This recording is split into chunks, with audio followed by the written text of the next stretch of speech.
The Country Cottage by Anton Chekhov. Two young people who had not long been married were walking up and down the platform of a little country station. His arm was round her waist. Her head was almost on his shoulder, and both were happy. The moon peeped up from the drifting cloudlets and frowned, as it seemed, envying the happiness and regretting her tedious and utterly superfluous virginity. The still air was heavy with the fragrance of lilac and wild cherry. Somewhere in the distance beyond the line a corncrake was calling. "How beautiful it is, Sasha! How beautiful!"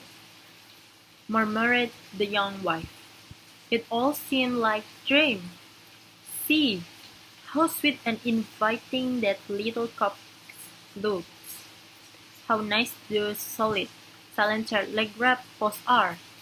They add a special note to the landscape, suggesting humanity, civilization in the distance. Don't you think it's lovely when the wind brings the rushing sound of a train?" "Yes, but what hot little hands you've got. That's because you're exciting, Faria. What have you got for our supper tonight?" "Chicken and salad. Is a chicken big enough for two? Then there is the salmon and sardines that were sent from town." The moon thought she had taken a pinch of snuff, hid her face behind a cloud. Human happiness reminded her of her own loneliness, of her solitary couch beyond the hills and dales. "The train is coming," said Faria. "How jolly!" Three eyes of fire could be seen in the distance. The station master came out on the platform. Signal lights flash here and there on the line. "Let's see the train in and go home," said Sasha, yawning. "What a splendid time we are having together, Faria. It's so splendid one can hardly believe it's true." The dark monster crept noiselessly alongside the platform and came to a standstill. They caught glimpses of sleepy faces, of heads and shoulders at the dimly lighted windows. "Look, look!" they heard from one of the carriages. "Faria and Sasha come to meet us. There they are. Faria, Faria, look!" Two little girls came out of the train and hung on Faria's neck. They were followed by a stout, middle-aged lady and a tall, lanky gentleman with grey whiskers. Behind them came two schoolboys, laden with bags, and after the schoolboys, the governess, after the governess, the grandmother. Here we are, dear boy," began the whiskered gentleman, squeezing Sasha's hands. "Sick of waiting for us, I accept. You have been pitching into your old uncle for not coming down all this time.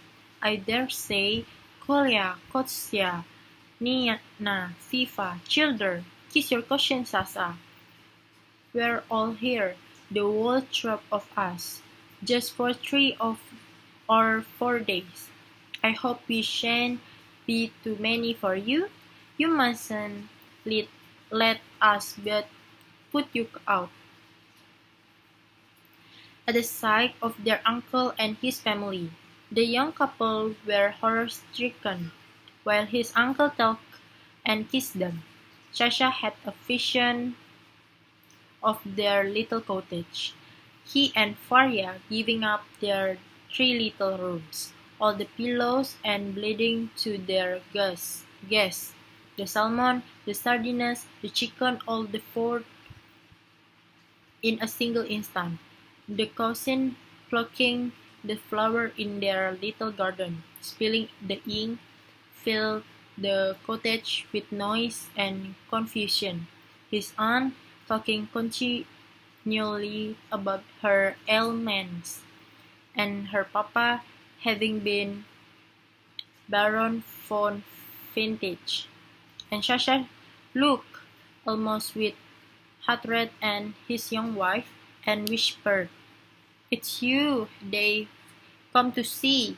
Damn them." "No, it's you," answered Faria, pale with anger. They're your relation. They not mine." And turning to her visitor, she said with a smile of welcome, "Welcome to Cottage." The moon came out again.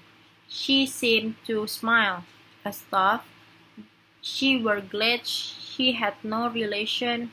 Sasha, turning his head away to hide his angry, despairing face, struggled to give a note of cordial welcome to his voice as he said, "It is jolly of you.